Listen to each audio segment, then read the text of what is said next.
James had not been out to push coaches or freight cars in the yard for several days. He was feeling miserable. Oh, dear. I wonder how long I shall have to stay in the shed. Will anyone ever see my red coat again?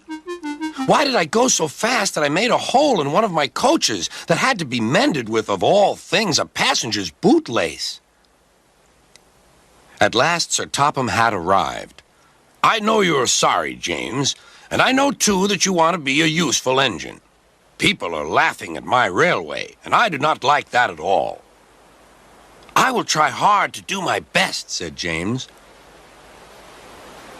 That's a good engine. There's nothing like determination. I want you to pull some freight cars for me. James was delighted and puffed away.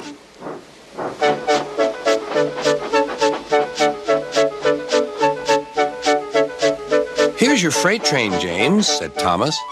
Have you got some bootlaces ready? And he ran off laughing. Oh, no, said the freight cars. We want a proper engine, not a red monster. James took no notice and started as soon as the conductor was ready. Come along, he puffed. We won't, screamed the freight cars. But James didn't care, and he pulled the screeching cars sternly out of the station.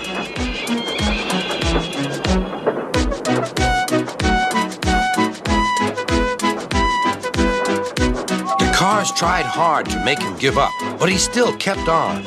Sometimes their brakes would slip on, and sometimes their axles would run hot, and each time the trouble had to be put right.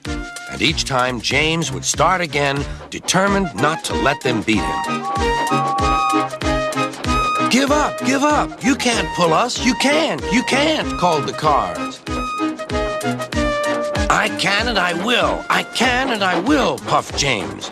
And slowly but surely he pulled them along the line. At last they saw Gordon's Hill. Look out for trouble, James, warned his driver. We'll go fast and get them up before they know it. Don't let them stop you. So James went faster. Soon they were halfway up. I'm doing it, he panted. Will the top never come? Then, with a sudden jerk, it all came easier. I've done it! Hooray! It's easy now! But his driver shut off steam. They've done it again! We've left our tail behind, look! The last cars were running backwards down the hill. The coupling had snapped. But the conductor stopped the cars and got out to warn approaching engines. That's why it was easy, said James, as he backed the other cars carefully down. What silly things freight cars are! There might have been an accident. Should I help you, James? Called Edward. No, thank you. I'll pull them myself. Good. Don't let them beat you. You're doing well, whistled Edward, as James slowly struggled up the hill.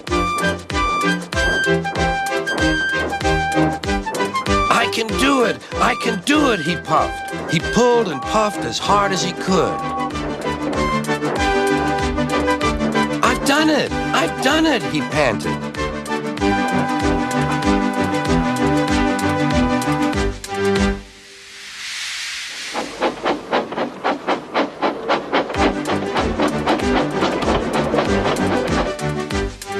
James was resting in the yard when Edward pulled up. Beep, beep, he whistled. Then James saw Sir Topham Hatt. Oh, dear, what will he say? He asked himself. But Sir Topham Hatt was smiling. I was in Edward's train, and I saw everything. You've made the most troublesome train on the line behave.